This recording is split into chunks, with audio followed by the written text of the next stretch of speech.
Magandang araw mga kaagrisikap.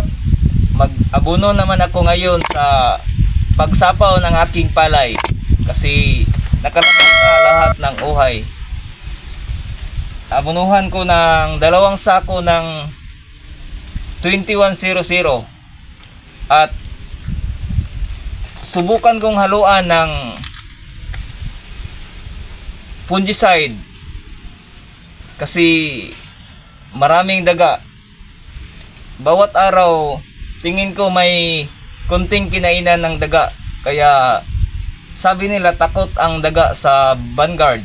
Kaya subukan ko itong ihalo sa 2100 na abono kasi sabi nila takot raw ang daga nito. Kaya mag-experiment ako ngayon kung okay ba ito ihalo sa 2100 na abono, kasi hindi natin to pwede isabog sa palayan itong fungicide na Vanguard kasi pinong-pino. Kaya subukan natin ihalo sa ammonium phosphate para masabay nating maisabog ito sa 1 hektarya na palayan sabay sa abono.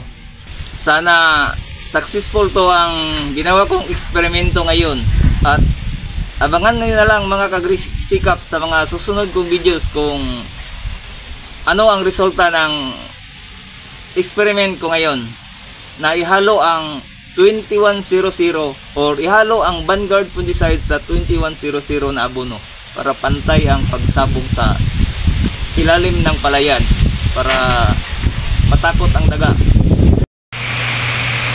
Ibuhos natin ang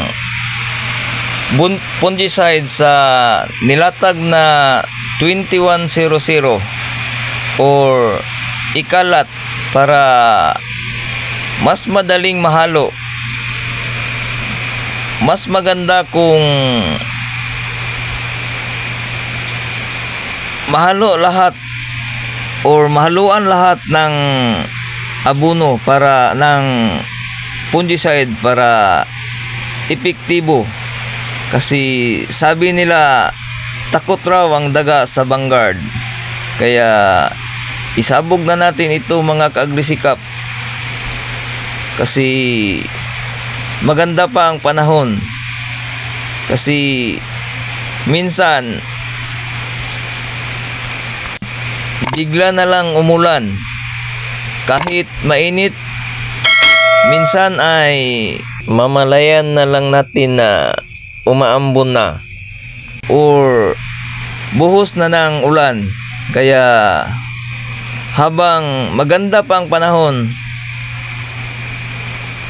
umpisahan na nating pagsabog ng abono para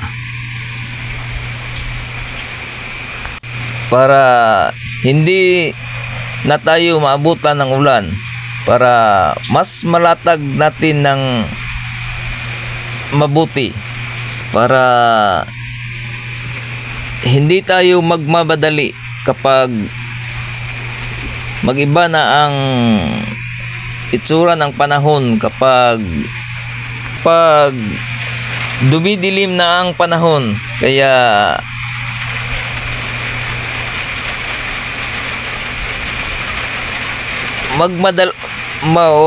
mamadaliin natin ang pagsabog para hindi tayo maabutan ng ulan, kasi hindi pwedeng magsabog tayo ng ammonium phosphate sa ating palayan or palay kapag basa ang dahon ng ating palay, kasi didikit ang abono sa dahon at ito ang umpisa na magkasakit ang ating palay. At mag-spray naman tayo ng fungicide. Kaya habang wala pa si ulan, bilis-bilisan na natin para matapos agad.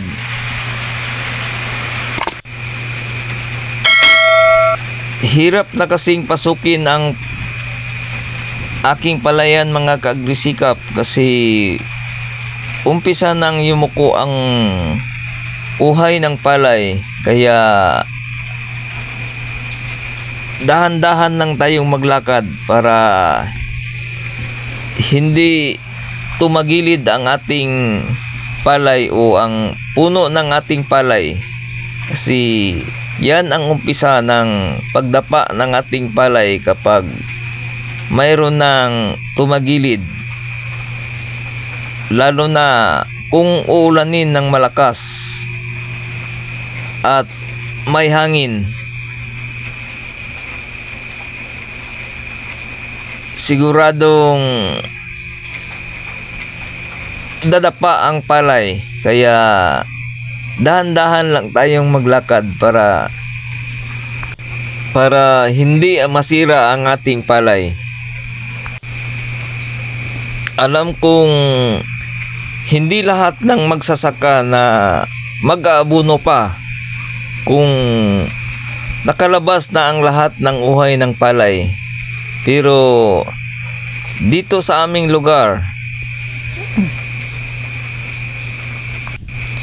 subok na namin ito kasi mas mabigat ang timbang ng palay kapag magsabog tayo na umpisa nang nakayuko ang uhay ng ating palay. At kung mayroong mga insekto sa ilalim ng ating palay or palayan ay aalis kasi hindi nila kaya ang baho ng or amoy ng ammonium phosphate, lalo na yung mga hanip. Aalis sila sa ating palayan. Pero dapat wala ng tubig ang ating palayan. Drain na lahat ng tubig para tumalab ang ammonium phosphate, para aalis ang mga insekto sa ilalim ng ating palayan. At yun lang mga ka-agrisikap. Hanggang sa muli. Bye-bye. Salamat mga ka-agrisikap sa panonood at pagsubaybay. Hanggang sa muli. Bye-bye.